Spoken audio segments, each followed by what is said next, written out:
Hello?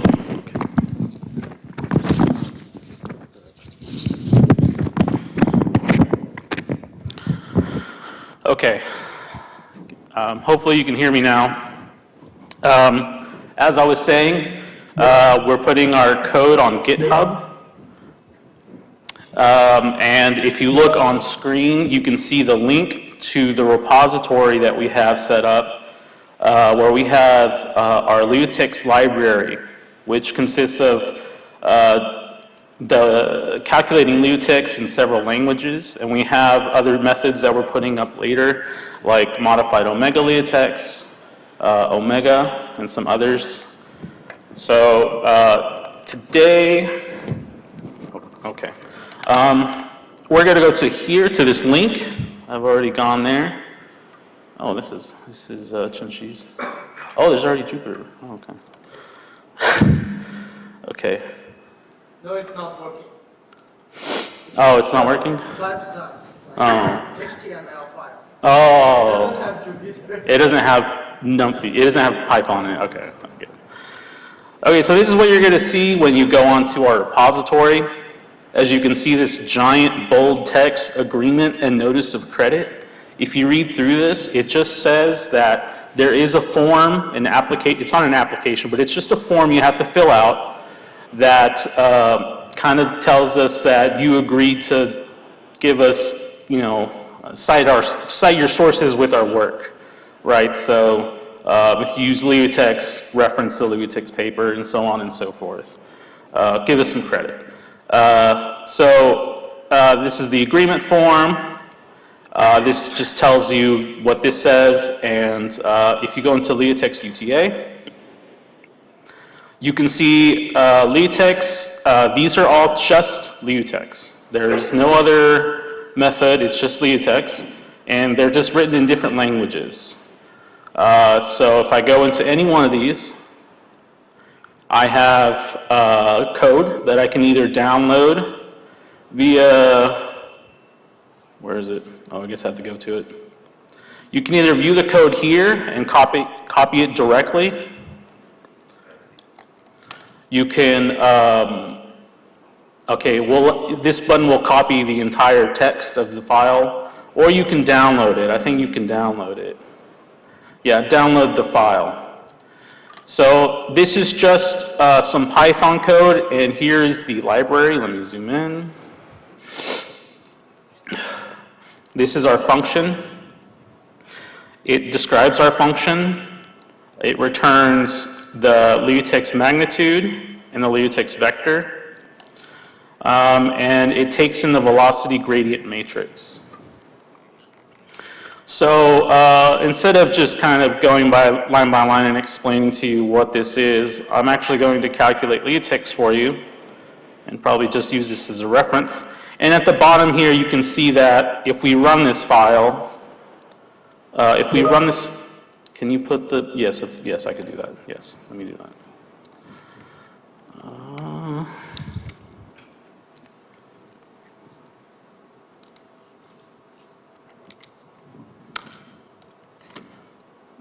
Yeah, okay. If you run this file, it shows you how to run it. And here, we input an example velocity gradient matrix. So this is just a bunch of numbers that could be generated while you're finding and calculating LUTEX. This particular matrix, this is a 3x3 matrix. This particular matrix has one real and two complex eigenvalues, which is the essential defining characteristic of LUTEX existing. So if this matrix has conjugate complex eigenvalues, then LUTEX exists and we can calculate LUTEX through it. You can see that we just have this velocity gradient matrix. We put it into our function. We get the magnitude and we get the vector. And actually, if I even copy all this, let me copy this and put it into an online compiler, if it would let me paste. It should run. And you can see that the Leotex magnitude for this particular matrix is 4.67, and the vector is 2.4, 0.7, 3.9, or 4, or whatever you want to say. So that's how most of these codes are. I think they all should have some sort of, like if we look at C++, we have, I think it created a header file. So this has the Leotex function in it. And then if we go back into the other file, this shows you how to run it. So it's just how you would run it. This one I have a real eigenvalue velocity gradient tensor, which has all real eigenvalues, and another one that has imaginary eigenvalues.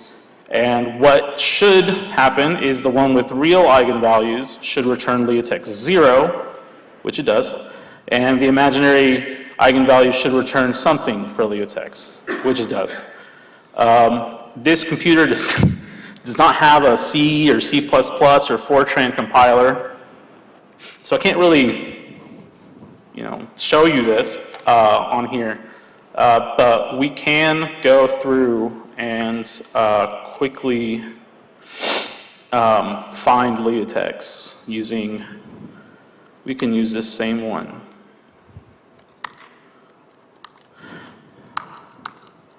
So we have a velocity gradient tensor that we calculated through whatever means, but we have it now.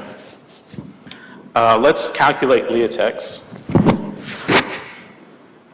So to calculate Leotex, we need to see if this matrix has a complex eigenvalue.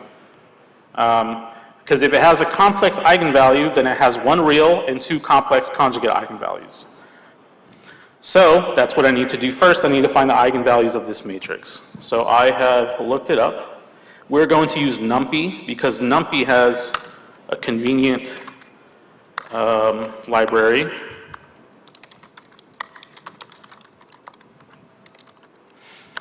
I'm going to import NumPy as NP. Hopefully you understand what this means. NumPy is a very popular numerical methods library for Python. So what I'm going to do, and I think it's, you gotta check the documentation. Check the documentation. So with this function from NumPy, it will return the eigenvalues and the eigenvectors. So we can even just copy this. So we have the eigenvalues, which are these W's. I'm going to just call them lambda.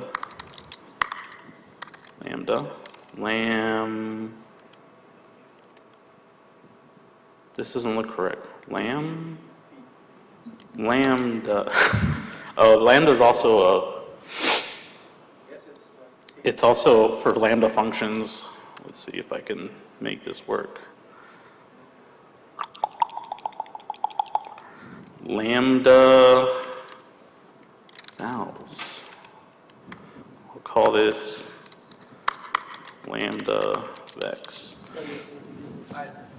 Yes, I'm using Python. The reason I'm using Python, first off, one, I can find an online compiler.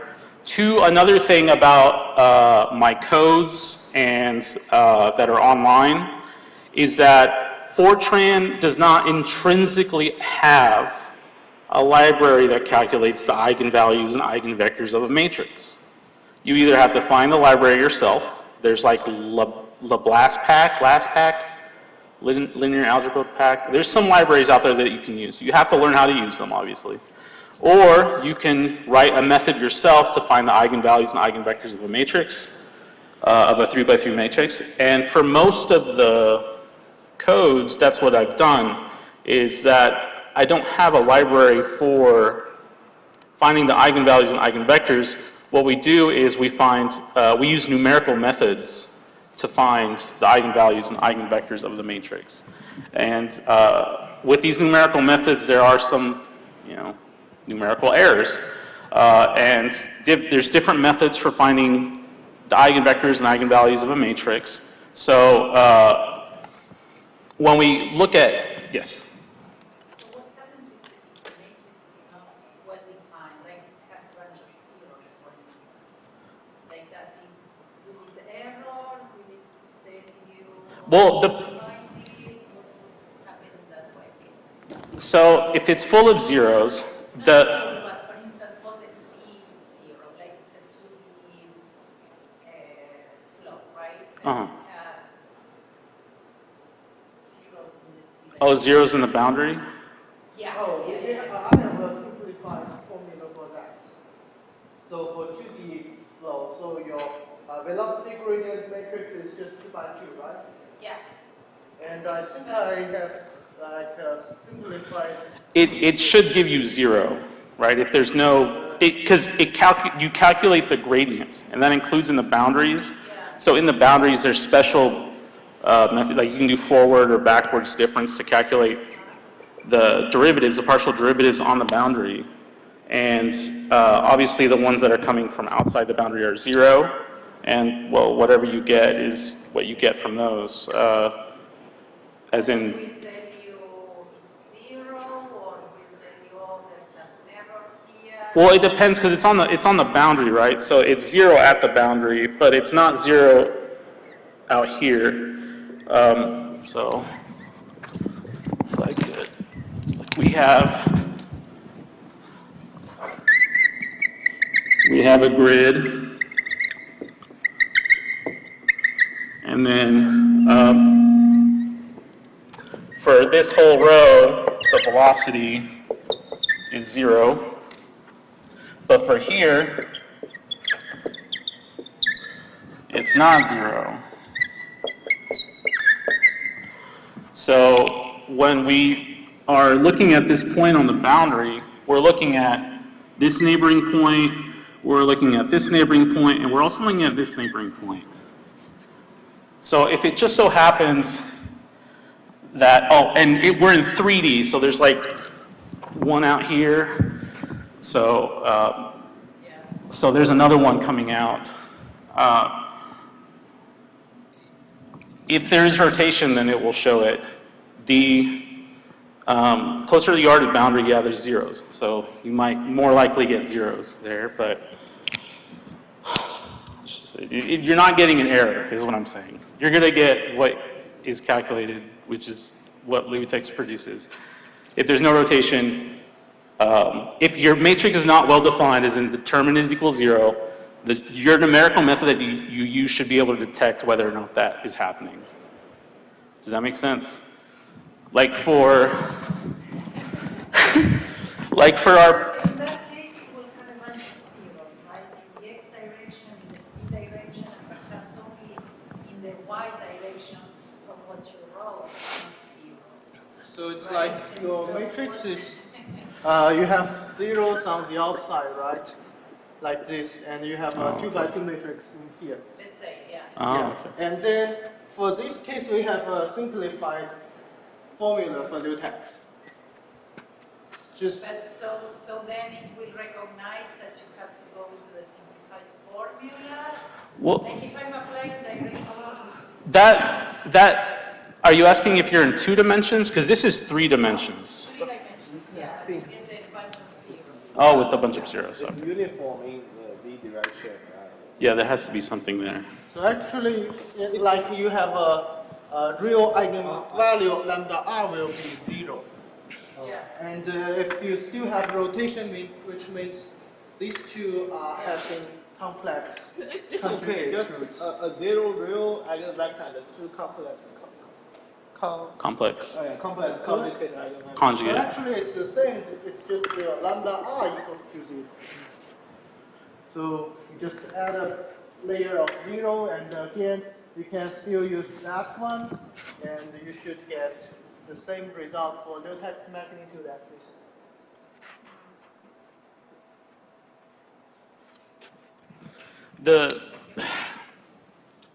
The way the gradient is calculated, it's assumed that it's continuous, and Like it has other properties.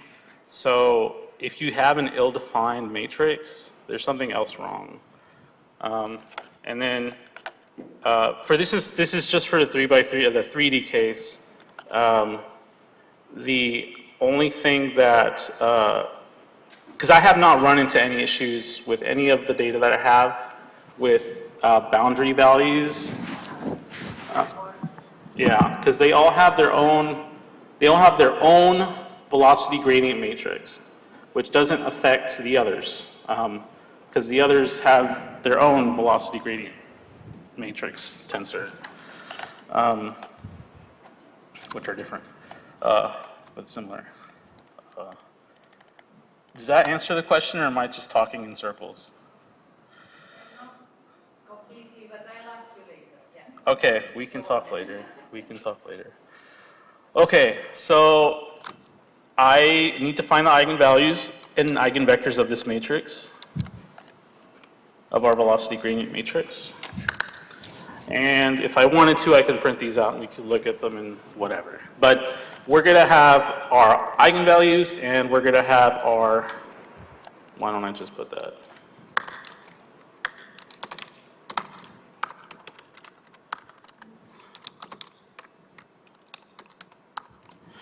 And eigenvectors. Now, now that we calculated the eigenvalues and eigenvectors, we need to see if any of these things are complex. Each language has its own way of determining complex numbers. I don't know if all languages support complex numbers, but these languages do. For Python, I've looked it up here just to be sure. And what you can do is look at the type of object you're looking at, and if it's if the type is equal to complex, then it is a complex number. So what I'm going to do is I'm going to loop through the eigenvalues. So for eigenval in eigenvals, if type of eigenval is equal to complex, then print weehoo LeoText exists.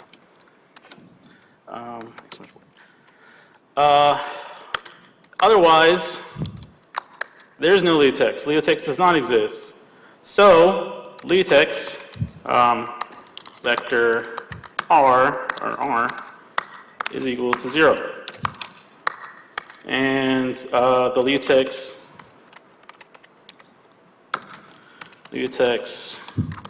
magnitude, big R, is also equal to 0.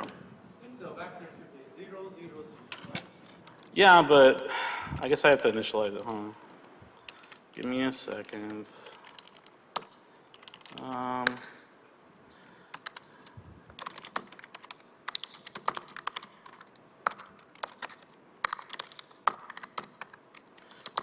0 zeros. I think you have to do that.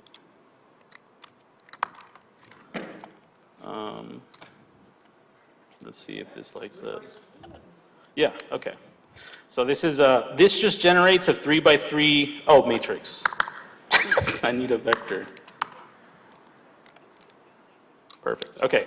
So this just generates a empty vector size 3 of zeros. And if you do this operation, it sets every value of the vector to 0. So 0, essentially. No complex values, no LeoText. Well, if we did find complex eigenvalues, we can continue to calculate LeoText. So we continue with the if statement, or however you decide to do this. You can do this infinitely many ways. But this way, I'm going into the if statement, and the next thing I need to do is, great, I have the eigenvalues and eigenvectors of my velocity gradient tensor. So what I know about LeoText is that LeoText, the direction vector, is the real right eigenvector of the matrix.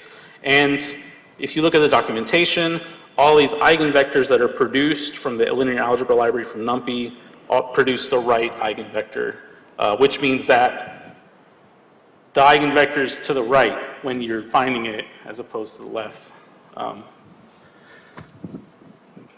Yeah, so we need to find which of our vectors is the real eigenvector. So we do it the same way. I imagine we go through each of the vectors, and in Python, everything is an object. So we can grab an object and check out what type this object is and so on and so forth. So this is what I did with the eigenvalues. So for the eigenvecs, for eigvec in eigvecs, so this just, hopefully, do y'all know what that means? I'm looping through the eigenvectors and saying it's an eigenvector. So this is one piece of this. I'm looping through each one of the vectors and saying it's eigenvector, saying it's eigvec. And then if type eigvec is equal to real or float. Let me double check because it's important.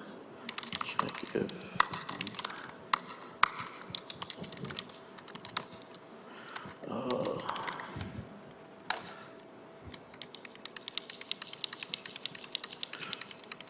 so they use isInstance.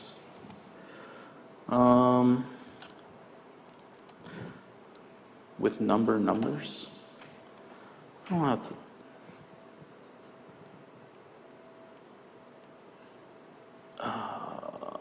isInstance object, int, float, or complex. Okay, so is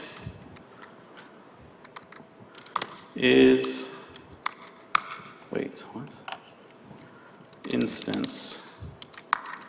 And we're looking at eig vector. And then we're checking if it's a float object, because the floats are real values. And if that's true, then eigvec is the Liutex direction vector. So Liutex direction vector is equal to our eigenvector.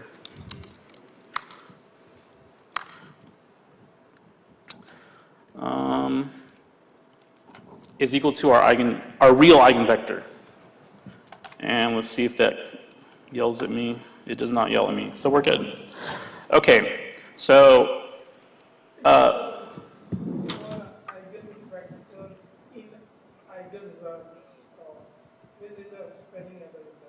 I'm sorry, what? In the second for loop, you need to mention EIGEN, right? Did I not? Oh, yeah, thank you. I am just all over the place. Oh, thank you. Okay, yes. Why didn't it yell at me? It should have yelled at me. Probably because... Did it print the Weehoo? No.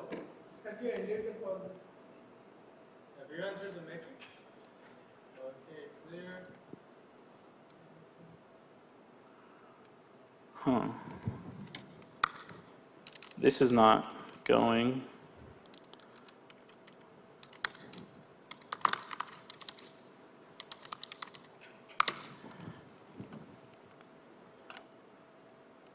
Yeah, it's complex. We have one real and two complex eigenvalues.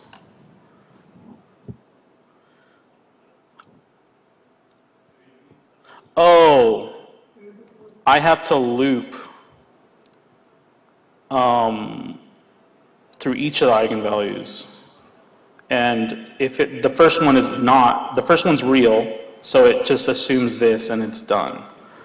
I see. Okay, so let's fix this. So we're looking through the eigenvalues. We need to find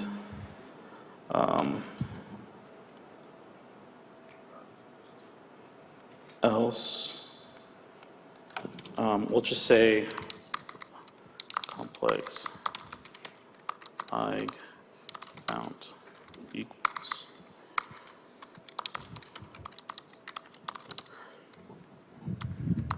There's so many ways to do this. No,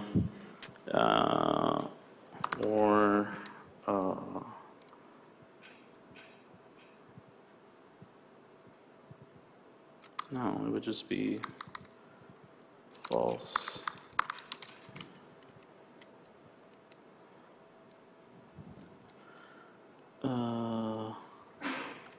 And then at the end, if complex like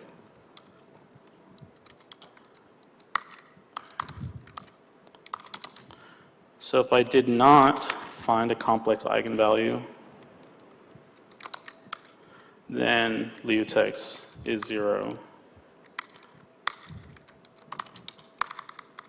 Liutex vector R is equal to 0. And Liutex magnitude big R is equal to 0.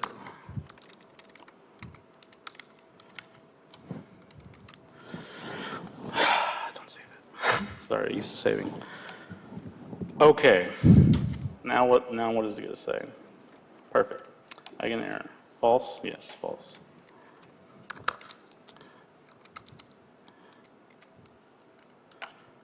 Perfect.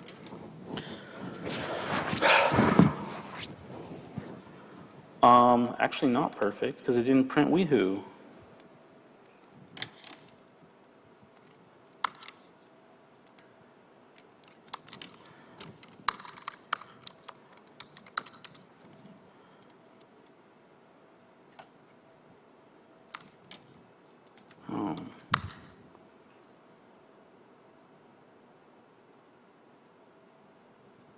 In line 15. Oh. Wow. Yes, okay, cool. Complex I found is not defined. Yes, I know. Let's say this is true or false.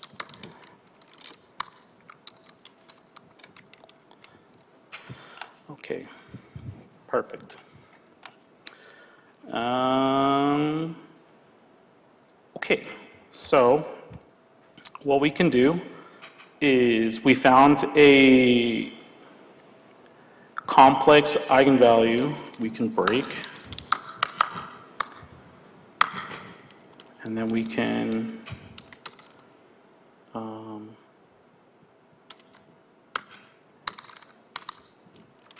continue.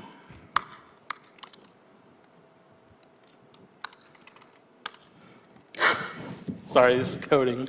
What just happened was we have a complex eigenvalued matrix. We found the eigenvalues and eigenvectors. Now, we're finding which one is, we're finding if the eigenvalues are complex, and if they are, we continue. If they're not, we don't continue. And Liutex is 0. So let's continue. Yes, just once. That's all I want. Now, we're going to look through the eigenvectors and find which one's the real eigenvector. And if it is, well, it should happen, right? We just want to find the real one. We need to normalize it.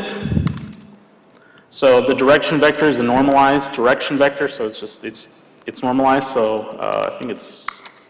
It's already normalized from the building function. It always gives you a normalized. You don't know that.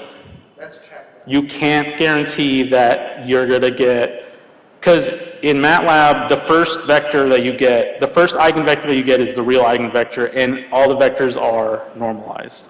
But you can't assume that, because from version to version, things might change. So try not to assume too many things. That's why my code is so complicated.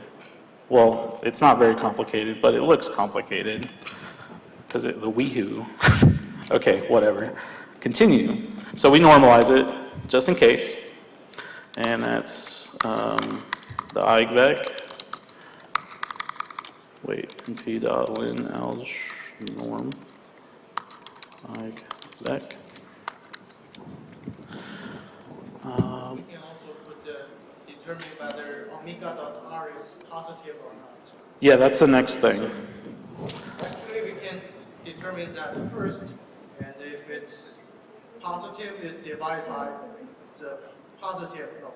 If it's not, you divide by the negative norm. Oh, do it all at once? Yeah, We could do that. that's something I would do. But yeah, it depends on- You can do this so many different ways. Let me make this, can I make this like not all the way over here? Okay, never mind. So we normalize it. Once we have found the real eigenvector, we can continue with our calculation. And what we need to do now is to find vorticity. So let's find vorticity. So that's going to use our velocity gradient matrix. So I'm just going to say it's called A. I think you could copy it, right? Yeah. And vorticity.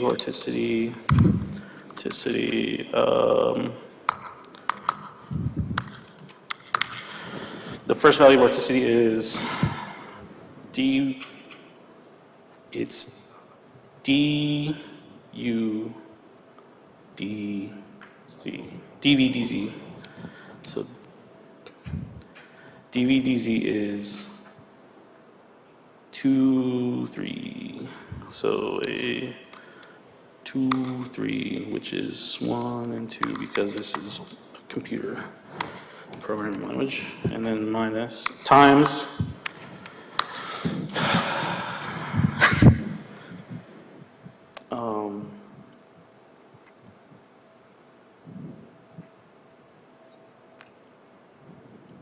d u d y.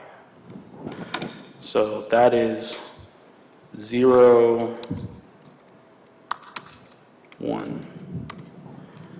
And then that's minus the backwards, which is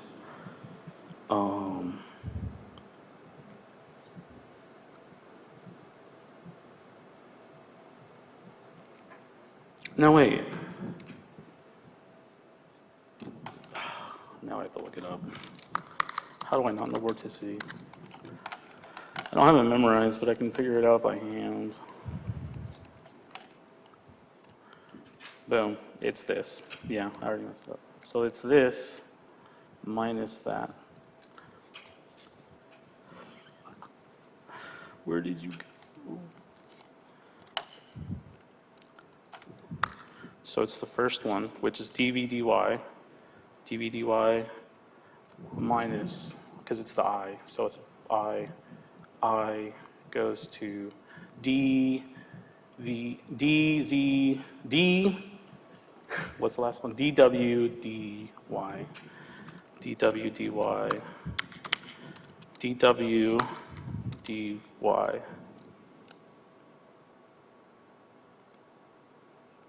dy.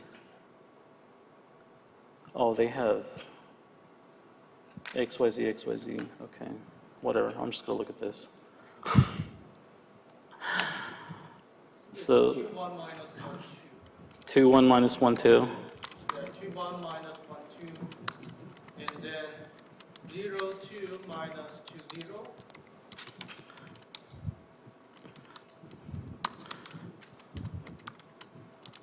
I know that these are like just backwards of each other. And then It's like 1, 3. 1, 0 minus 0, 1. Thank you, Chenshima. So we can check it. Yes, so this is V, Z, so that is W, W, Y. So that's third row, second column. Third row, second column. Okay, cool. Then this is just the backwards, and then this is X, which is 0, this is Z, this is 2. For 3, this is X, Z, that's correct, and then backwards. And then this is U, no, V, X, which is 1, 0. Yeah, perfect. Yeah, that's correct. Vorticity 0, 1, 2, not 0, 0. Yeah. Now we're going to check the direction condition. So the direction condition is if R dot vorticity is greater than 0. That is not greater. Vorticity. Direction condition R dot vorticity. So let's do that. Direction condition equals, actually no, we just directly do that. If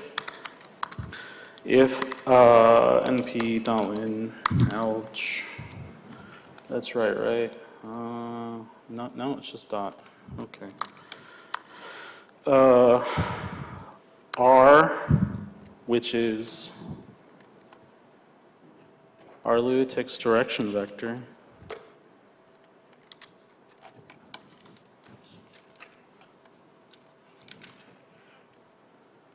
yes, Lewis direction vector. This is our R. I don't want to say Lewis yet because this isn't Lewis yet. This isn't multiplied by the magnitude yet. It's the direction vector. So we do the dot product by vorticity. On the line 30, np dot lin L, there should be a G. Yes. And norm of eigenback. So that's, Keep doing that. yeah. Yes. Thank you, Chenshi. Linear algebra Eig. Okay. Perfect.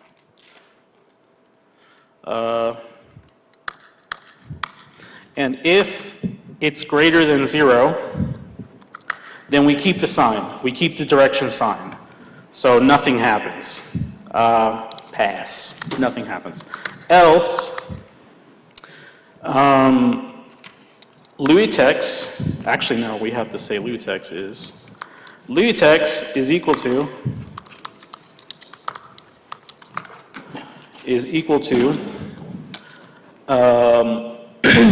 no, that's not the, that's still the direction vector. I'll just do something that you shouldn't do because it is very explanatory.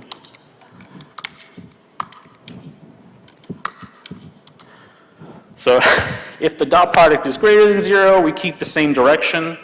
If the dot product is less than 0, we negate the direction. Just negative. Multiply by a negative.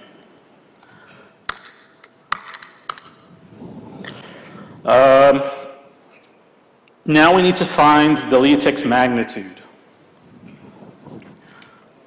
We should probably return here.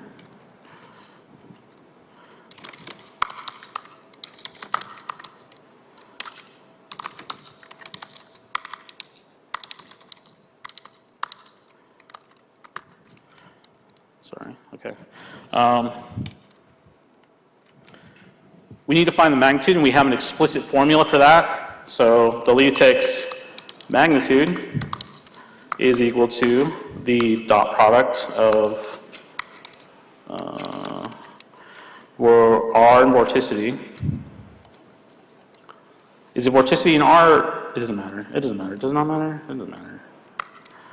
Vorticity,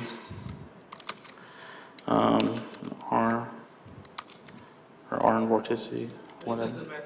It's Yeah, the yeah. same. Minus the square root of this same thing, vorticity dot R squared minus 4 times, and then we need lambda CI squared. So what is lambda CI? Lambda CI is the complex part, is the imaginary part of the complex eigenvalues. So the eigenvalues, even though there's two complex ones, they're complex, they're conjugate.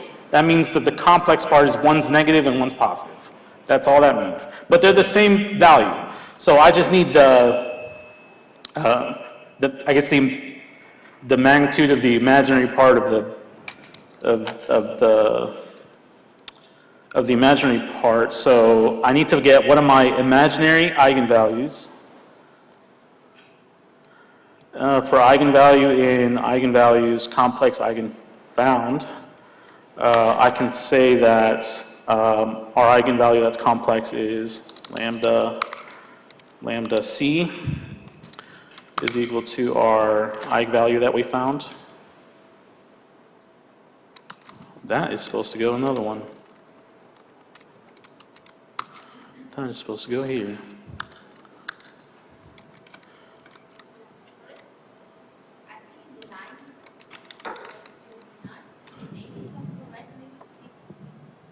I'm sorry, what? In the line number in the 29? 29? Yeah, actually the name is not correct. Did I put the wrong name? Yeah, I did. You guys are really good debuggers. Okay. Eigen value. Wait, you have a return. Yes. Do you have like that? Because we didn't find a complex eigenvalue. We already know what Lutix is. It's 0. So we return it. The function stops. But you haven't defined the function in the very, very beginning. Oh, that's right. Something, right? This isn't a function. Something yet. I guess we can make it a subroutine. Let's do that. Def find Lutix. And we'll have velocity gradient. Velocity gradient. Okay, now we're in the function. We're going to put in the velocity gradient.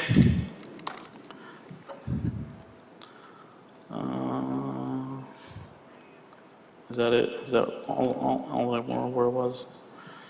The vorticity part. Yeah. Oh, yeah. Yeah, okay. Perfect. Okay, wait. Oh, we haven't done anything yet.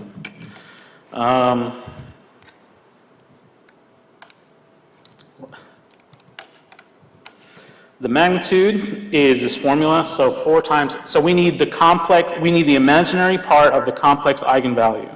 So let's go to the eigenvalue that we just got, which is lambda C. So lambda CI is the imaginary part. I think it's imaginary part. I think it's how to find the imaginary part. I think I already looked it up.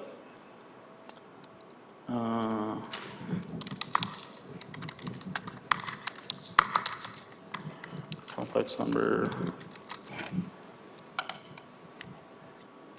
Yeah, it's just not MATLAB.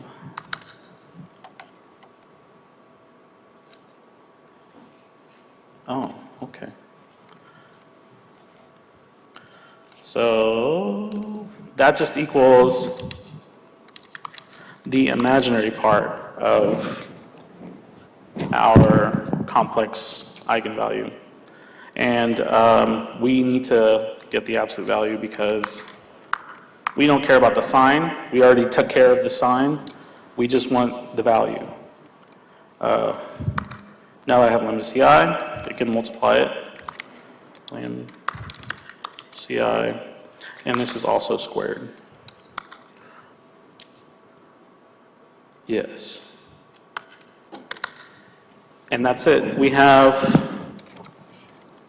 Leotex magnitude R, and we have the Leotex vector. Oh, I guess this would be little r, huh?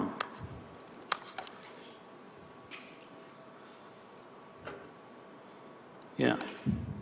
This is little r because it's the direction vector. And now the Leotex vector is equal to the Leotex magnitude times our r, or direction vector. Now we can return. In this case, did I return here? Or did I? Yeah. And then we just return our values. So what we can do is I have this function defined, which should be defined like this.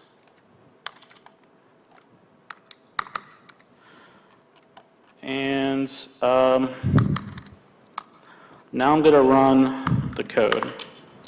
So I'm running it, nothing happens because it's just a function. Now I'm going to establish my velocity gradient matrix that has complex values, and I want the Leotex vector and the Leotex magnitude. I guess I was saying R Leotex mag. And all I have to do is find, is it find Leotex? Find Leotex. Is find Leotex. And I put in my example.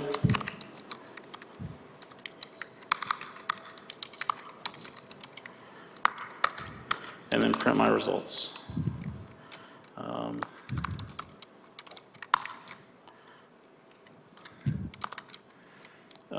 Brian.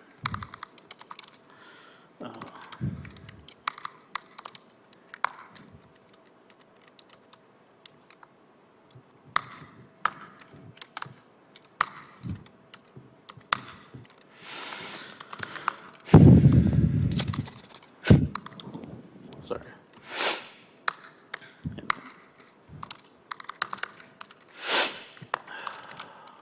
Magnitude.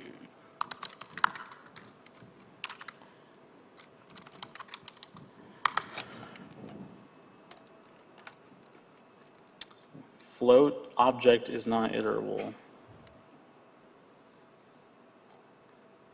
You don't like my 4x, and then you take it back.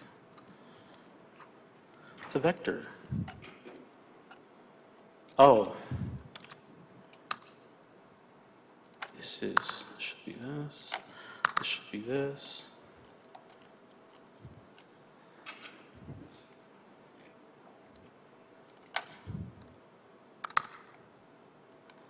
This should be.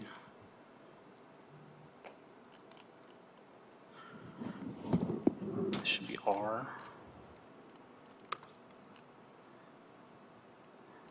This should be this. This. And then Leotex vector is Leotex magnitude times R. R is the direction vector.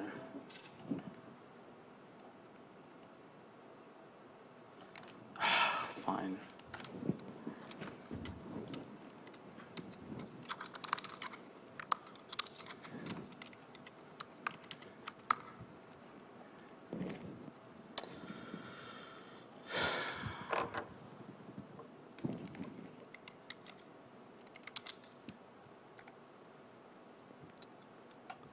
Woo.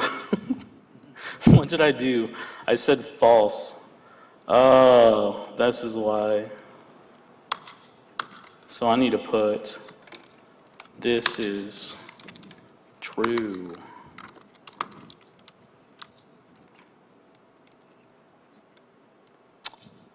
$59. Built-in function of $59.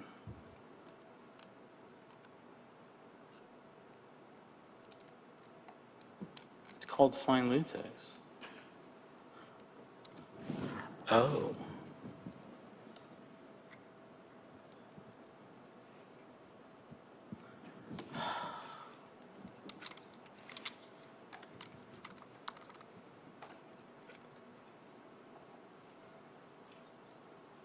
$34. Sorry, everyone. Vorticity. Built-in function or method is not subscriptable. Oh. Is that it?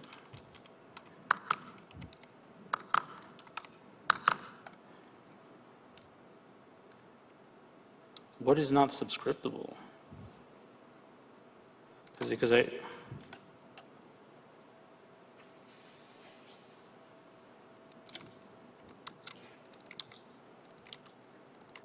Isn't this fun? I like coding.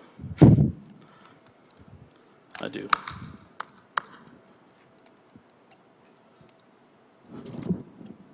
Vorticity is not defined. It's right here. Your Python.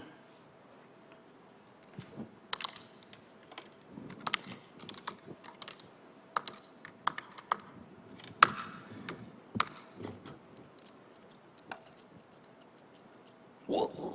I keep changing names. Where are you? This is supposed to be. Yes. Oh. Oh. Huh?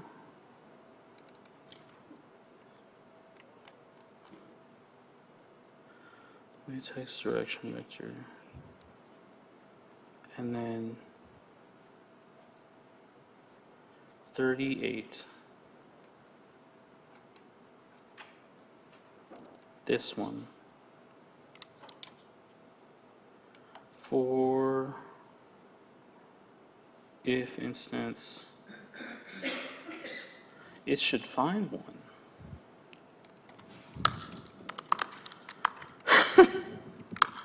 The concept is there. Print.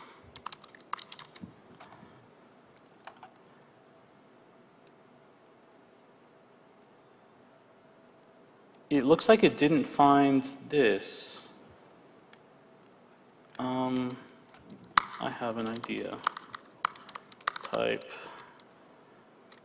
igvec 0. If that not equal to complex.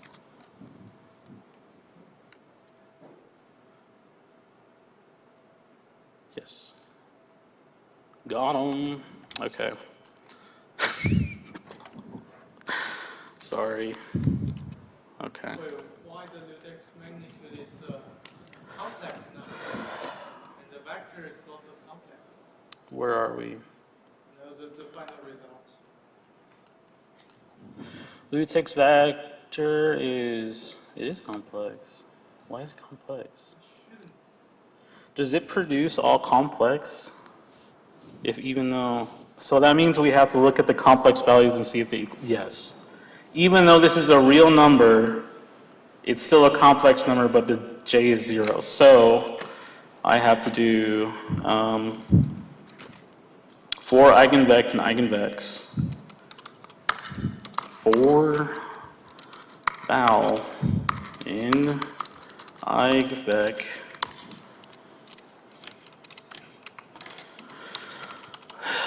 if so we know it's complex because we have complex eigenvalues. So if val dot imag, the imaginary part is equal to 0, we're say, oh, not equal to 0.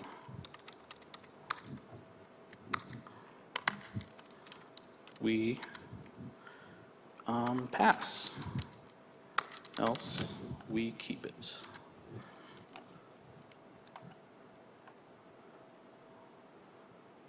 Okay, so what printed first was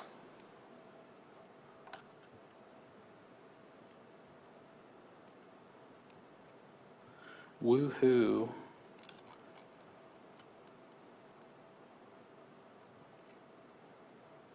Print eigenvalues.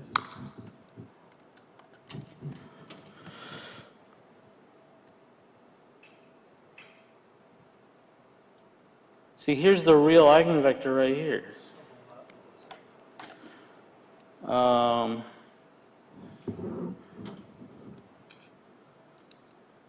This eigenvalue complex, woohoo, MC equals complex eigenvalue found is true. Else it's false. This should be false. Not like it matters. But if you see anything, let me know. If it's not a complex eigenvalue, or no complex eigenvalue was found, then it's all 0. Return the 0. We don't have that situation, so we continue. So for the eigenvector in eigenvex, and for the value in each eigenvector, if the imaginary part of value is not equal to 0, skip it. Else, print the eigenvector, print val. Oh, and then I need to break.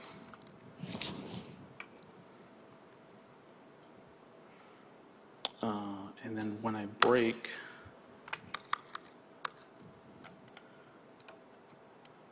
or actually I just say, because what am I trying to find? I'm trying to find the direction vector.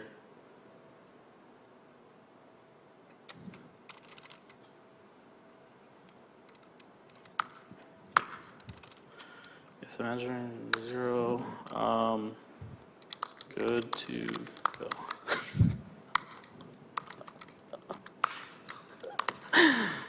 That's funny. Go true.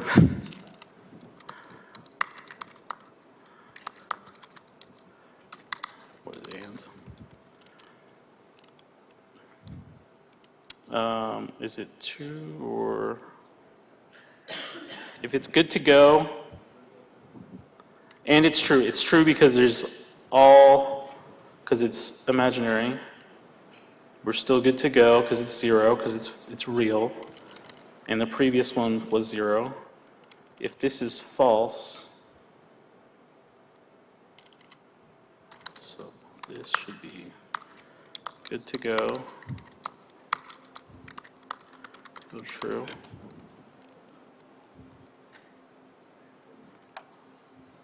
And then good to go is true. And then if good to go,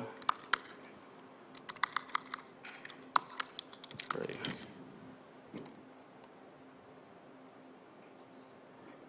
But it does not find this. Oh.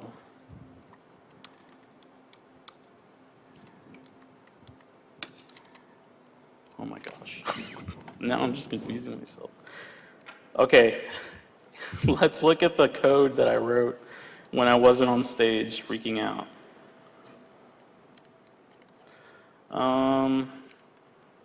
The Python code that worked. How close were we? Whoa.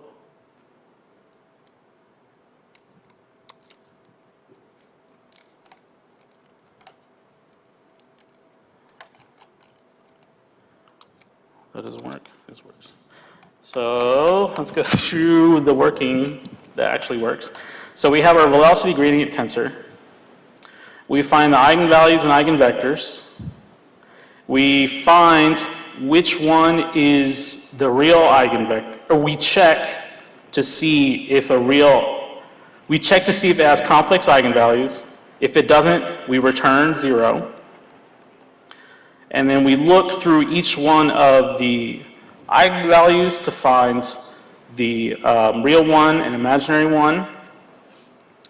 It looks like I find the index of it, and once I find the index of it, I know which one's the real eigenvector, and I also find the complex eigenvalue and lambda CI. This is just the same vorticity. This is the same direction condition, except it's backwards. It's the same thing. And then we find the Liouville's magnitude. The same way, the same formula. We have W dot R, omega dot R, which is vorticity dot R, square root of vorticity dot R squared minus 4 times lambda CI squared. Where the Liouville's is the Liouville's magnitude times the direction vector. And then we just return them. And then that obviously works, but I did not include one. Right?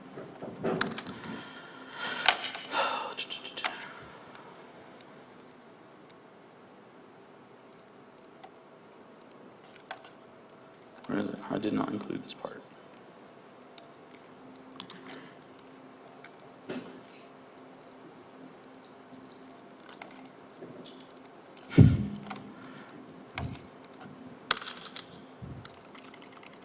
Oh. Oh my gosh. Why is it like this? Why is this happening to me?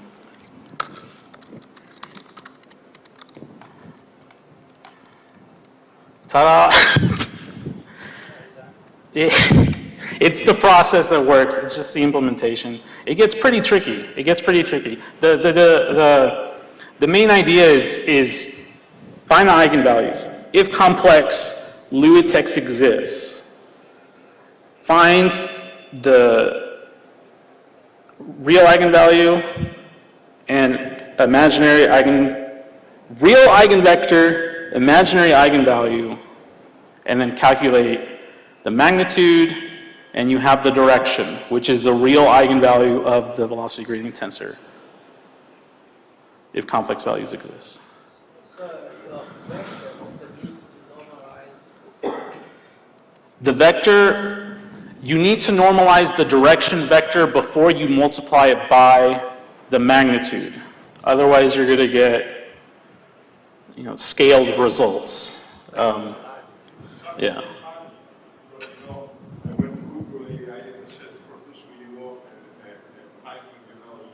Yeah. You did it in 30 seconds. Actually, normalize those by Oh, really? Oh, well, there you go. That's cool. I should have just used ChatGPT or something. But I should know how to do this. And I do. I have done it several times. even more fun is I use IDEO, so doing IDEO and back Oh, man. Yeah, that's the AI. I did not use AI in this code. I wrote this all myself. We have different languages. We have C++, we have C, Fortran, MATLAB, and Python. They're all, the only difference between these is that Python uses NumPy to find the eigenvalues and eigenvectors, and MATLAB uses a different function to find eigenvalues and eigenvectors. And then the rest of these, I numerically find the eigenvalues and eigenvectors. So the values might differ, like vary slightly. I think there was a question about that in the Git repository. I got 2.67 on this one, but I got 2.66 on this one. I'm like, well, this one's in Python, which does NumPy, and this one's in C++, which doesn't have NumPy. So, but yeah, there's different languages. You can go here, you can access it and download it for free whenever you want. If you need specialized, like we have other methods that we're publishing, like modified omega, and Omega Leotex. We have those that we're also putting up on this GitHub. But if you need like specific help, like let's say, because those other codes are in Fortran, I know not everyone uses Fortran, but if you ever need any specialized help, please feel free to reach out to me or Dr. Liu or Yifei or Chenxi, and we'll appropriately find the person to help you integrate Lutex into your software. Because that's a lot of the inquiries that we get is, can you help me do that? Do you have a question? Yeah, so now you have like a computation, right? And you have like different small matrices representing the gradient of the velocity at different points. Yeah, right? yeah. So now you calculate, okay, the different Lutex magnitudes for each of them, different Lutex vectors for each of them. So then what? Like you have a bunch of vectors and a bunch of magnitudes, right? Like let's assume that you are in the middle of a vortex, the vortex is big, right? And you have a bunch of vectors and numbers. What do you do with that? How do you actually find the actual axis of the alveolar line? You know, So- what do you do with that? Did you see the core line with Yiffy this morning? I think he showed up a little I after. saw it, yeah. But Okay. he didn't quite explain how, like, yeah, he got the things, but how do you get from the calculation to those actual lines that he... So the lines there's two kinds of lines that he had in this presentation.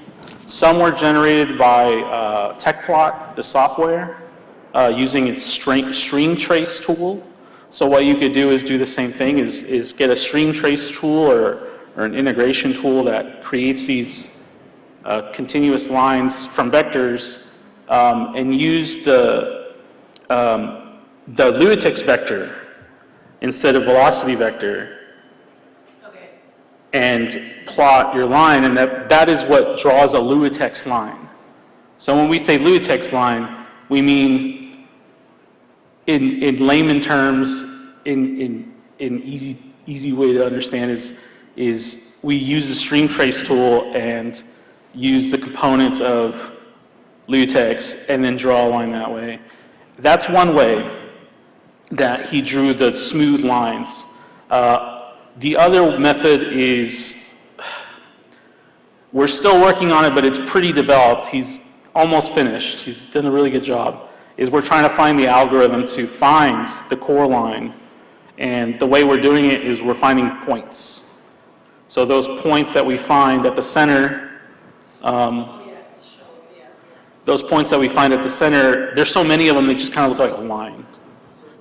So the way I calculated is, it hasn't been well organized. So I calculated the gradient in checkplot and used the resultant data, put the resultant data into MATLAB, and the MATLAB did some interpolation and apply the algorithm I discussed in the morning, and I get the points, location, and the Lutex stress at the point, and then I load the point information into the checkplot again. I got that figure. So yeah, so we have that code, but not compliable and easy to use. You need, so I have to like make it integrate with. Yes, it's not one code. So I use the function of different softwares.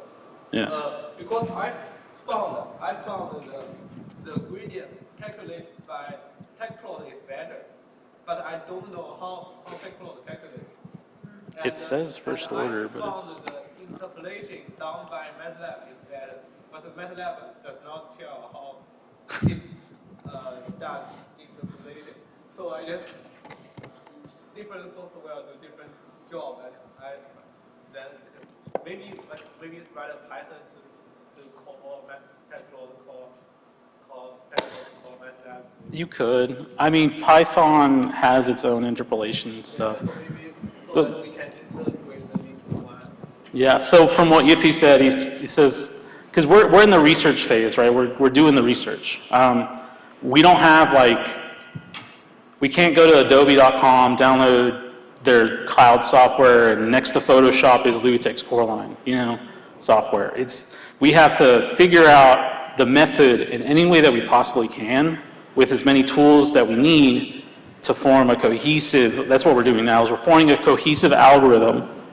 And then it's my job, or my turn, to make it into something transportable so I can give to people. Right now it's just like the algorithm and the theory and stuff of the core lines. But yes, after you get the vector and after you get the magnitude, you do visualization or you do further post-processing, which means you can do whatever you want with LuTeX. You can find the average or find some other method using LuTeX or use something else. But you've found it.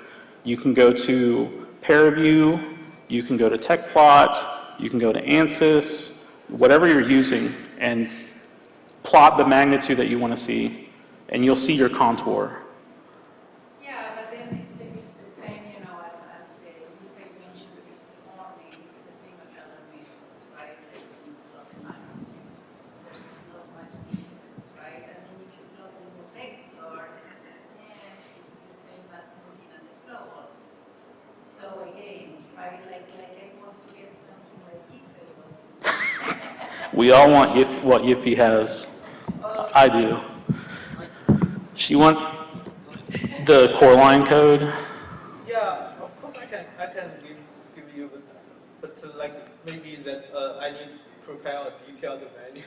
Yeah, we're still working on it. The theory is there. We're developing something. I did not improve. I did not improve the efficiency a lot because this test whether the idea works. So like in my application, so I did something like I use some stupid algorithm. So sometimes even though I know there is no vertex point, but I still scan that radius because that's easy for code. That's easy for code, not good for the efficiency. So the efficiency is not very well. But the theory behind it is, why is it? But if you want to try, I can prepare a good detailed manual to That's what I'm doing. I'm doing that just very slowly.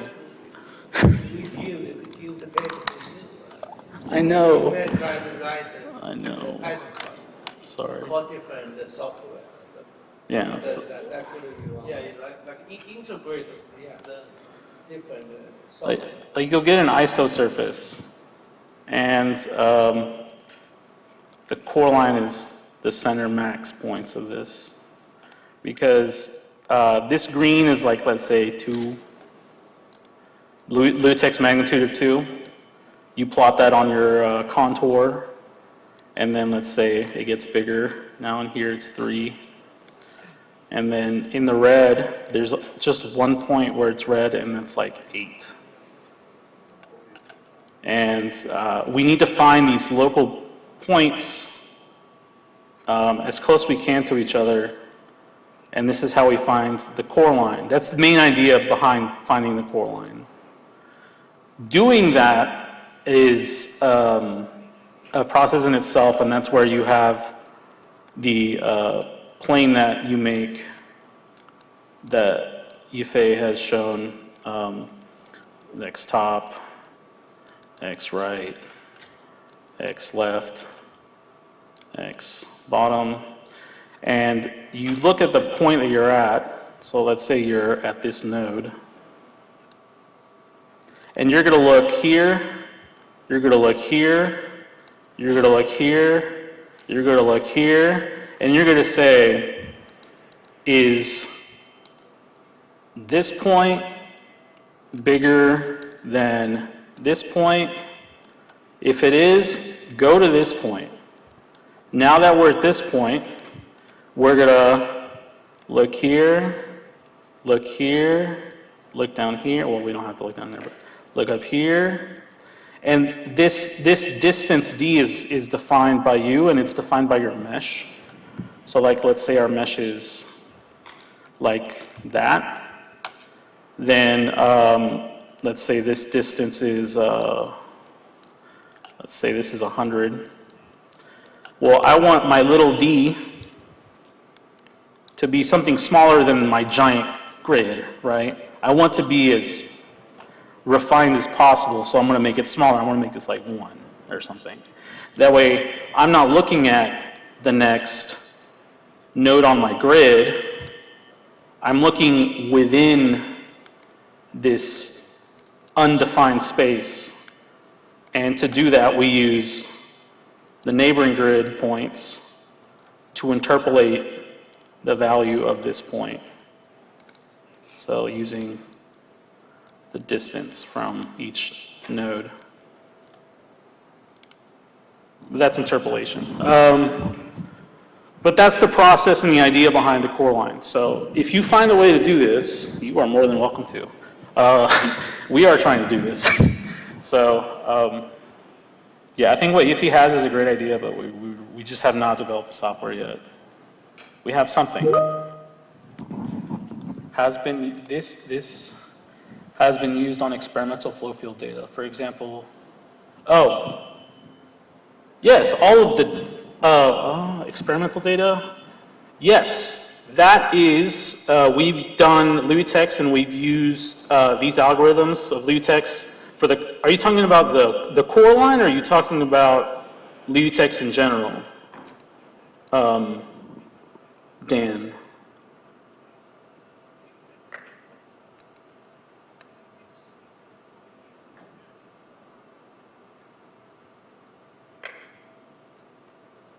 Because we've done LUTEX with experimental data. We've used real life hurricane data, which you will see another day of the conference.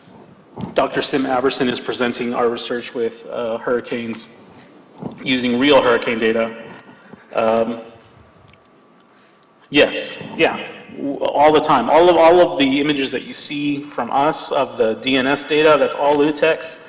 That's all been calculated using the same algorithm. Yeah. The contours, the LUTEX contour is just an isosurface. Isosurface contour, you know, interchangeable.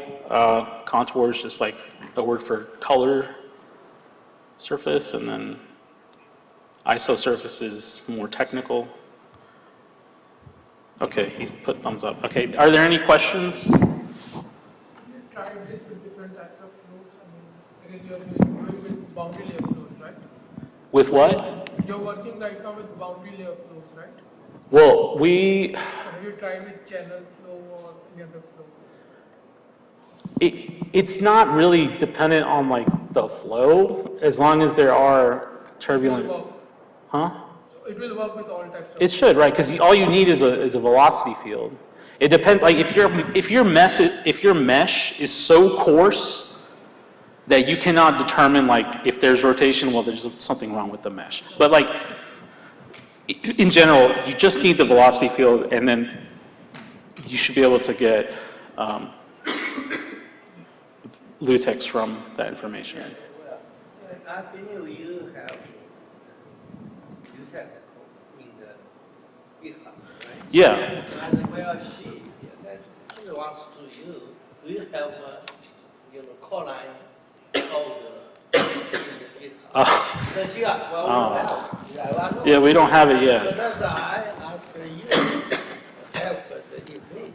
Yeah, that's So the next. you make one code for people to use.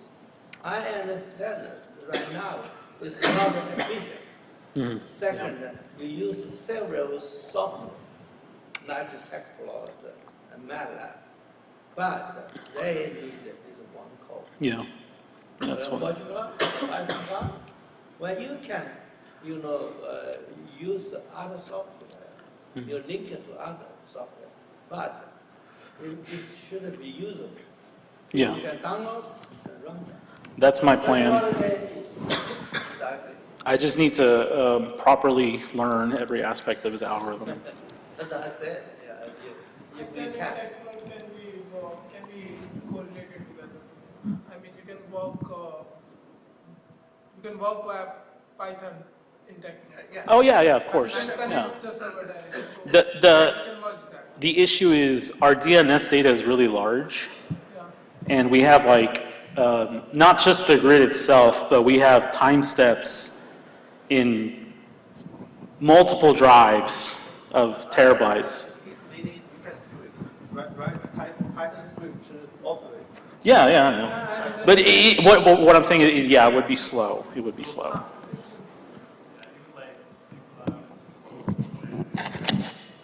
Yeah, Python would be slow. Python is, It takes like that.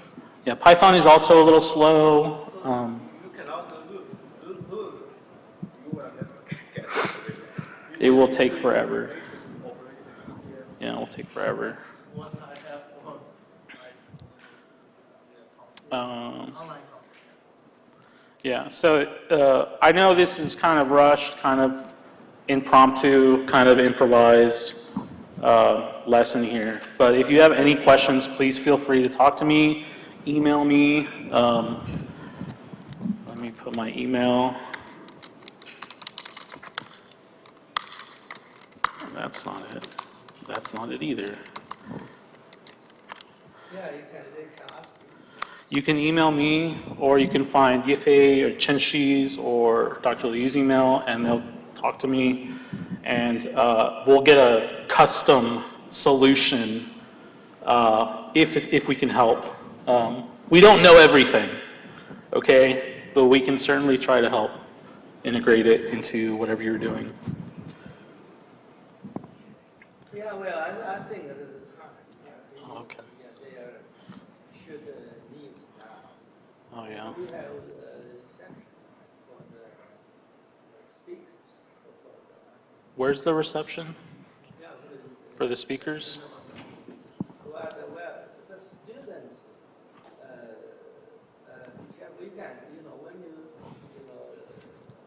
eat lunch and not lunch, breakfast, not breakfast, outside, in dinner, so you should keep the receipt and try to keep the get a receipt. I think in the reception, they say it's only for 15, 20 people, pretty much. Thank you, Dan.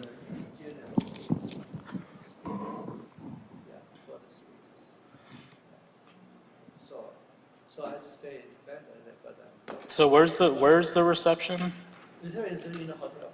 It's in the hotel. Reception for the speakers in the hotel. What time? Yeah, I believe most, I don't know, Miriam should send an email to all this. Oh, okay. We will see, well, she said she made a reservation, 15 to 20. So that's just say, just Okay. for the speakers. Yeah. The student can keep their receipt, and try to get a reimbursement from the I think. So you just keep everything. So when you use it, go to Uber,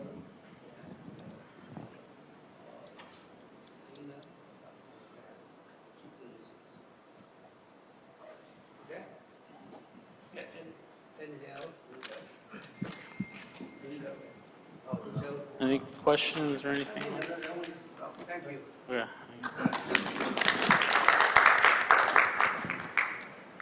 All right, we're done.